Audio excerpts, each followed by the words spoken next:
I'm Linda, the Gracious Vegan, and this is my channel for sharing my plant-based recipes, tips, and tricks. And today I'm going to be demonstrating how to make silky Swiss chard and zucchini soup. And I'm chatting today over Zoom with my friend Barb. Hi, Barb. Hi, Linda. How are you? Good. How are you? Good.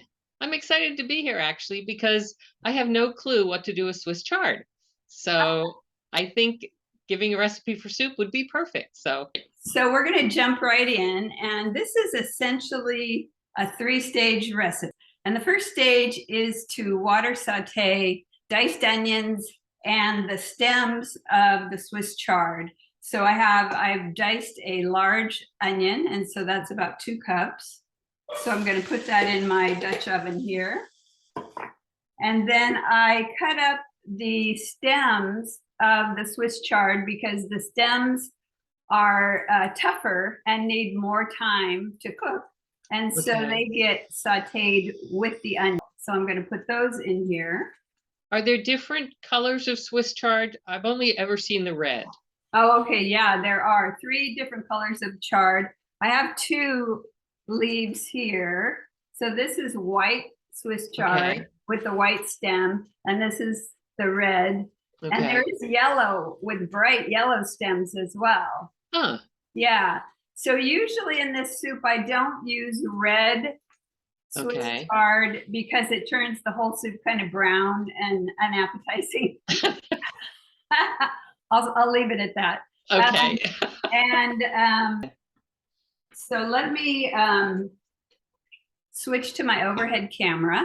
Okay. So I am water sauteing the onions and Swiss chard and spinach stems.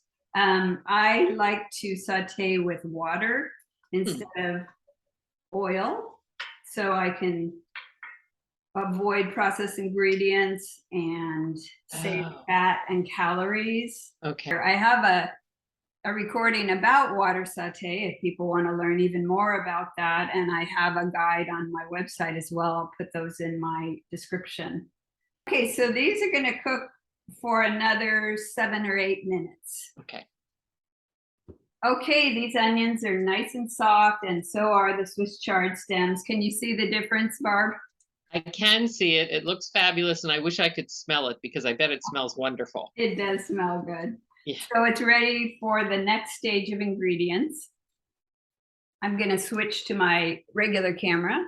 Okay, so we're going to add our main ingredients now. So the first thing is to add 4 cups of vegetable broth. Instead of buying the quart containers of broth, I like to use a broth powder. In fact, this is a homemade broth powder. It's on my site. I'll put the recipe on my site. It's much, much cheaper than the broth powder I used to buy.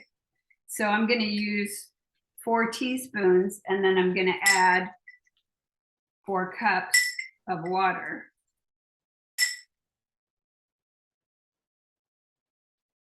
Do you use broth? What do you use for broth, Barb? It depends. I try to use vegetable broth for a lot of things. It's just a little bit tastier, but some things call for a beef broth. So the heavier soups, I'll use the beef broth. So we put in the 4 cups of vegetable broth.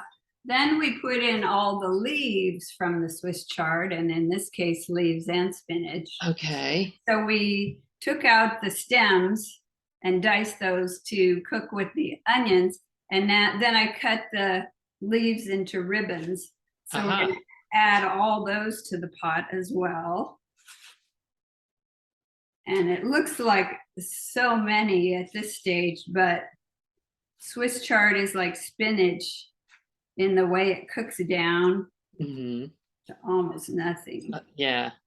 Yeah, So what is the quantity, do you think, that you used of each? So I used what I would say is 1 small bunch of Swiss chard and a regular bunch of mature spinach. Okay. So about a pound. You know, if you found a big bunch of Swiss chard, it would be about a pound. So that's what I would use. Yeah.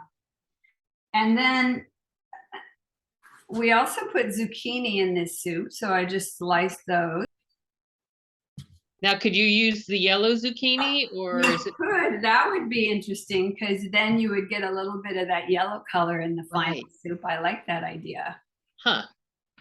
And then what makes this silky in the title, Silky Swiss chard and zucchini soup, is cannellini beans. Oh. Yeah, Right. so those are like white kidney beans and Mm-hmm. very soft in the middle. So You, I drained and rinsed them. okay, I was gonna ask if you drained them. I Okay. did. I drained and rinsed those. You could use any kind of white bean. Again, if you use kidney or red, it might change the color of the soup towards the brown. Mm-hmm. But any kind of navy bean or great northern bean, butter bean, small Okay. white bean, any white bean would be okay. And then we'll do some cumin, 3/4 teaspoons of cumin, which is a nice, like, unexpected flavor, but 3/4 teaspoons isn't very much. And then, so we just want a hint of that. And then I use a little bit of salt as well. And some crushed red pepper. If you like a little more kick, I recommend in my recipe 1/8 of a teaspoon, so just a little bit in the palm of your hand. If you want more, go for it. If you want more or less salt or cumin, go for it. So let me show you this. I'll switch to my overhead camera. So you can see the ingredients there, and the chard and the spinach have already started to cook down. Yeah. Yeah, so we need to soften these for about 7 minutes or so, for about 7 minutes, and we'll come back when it's done. Okay. Okay, this has cooked another 7 or 8 minutes. Let's take a look at it. All right. Ooh. Yeah. You can Looks see. delicious. Yes, you can see that everything cooked very well. Our last ingredient is really important, and it is 2 tablespoons of fresh lemon juice. And what that does is give it sort of a fresh acid pop. Mm-hmm. And that I find is really nice. It's a nice combination with the greens and the cumin. Something about greens, cumin, and lemon really hit the spot in terms of a flavor combination. Okay. So I added that lemon juice, and now I'm going to use my immersion blender. Do you have a stick blender, Barb? I do. I do. Yeah. This is what stick blenders are made for, in my opinion. Blending soups. So you don't have to wait till they're cool to put in the big blender. So I'm going to start at kind of a low speed and blend this up.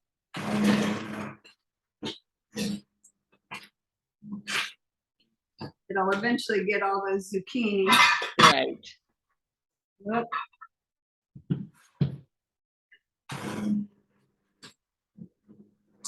Takes a while. And I think we're about done here. And we have this lovely green soup. So it is nice and versatile. It looks delicious. Yeah, yeah. And, you know, greens are something we should be eating every day. So this is the perfect way to get your greens. And it's only 75 calories per bowl. So it'd be a great thing to have as part of your lunch or dinner, because it helps fill you up so you don't overeat on everything else. Sure. And I assume it could be frozen? Yes, it can be frozen. Yeah. Okay. Yeah. And heated right back up. Wow. Yeah. Very good. If I do say so myself, I wish I could send some across the country. I do too, because now I'm getting hungry. Yeah. I'm going to give you a nice clap on that. That was beautiful. I love it. I definitely will try it. Yeah, try it. Well, thanks for joining me, Barb. Oh, you're welcome. My pleasure. Thanks. I'd love to do it again with you sometime. Great. And thank you, everybody, for joining us. See you next time. Bye-bye. Bye.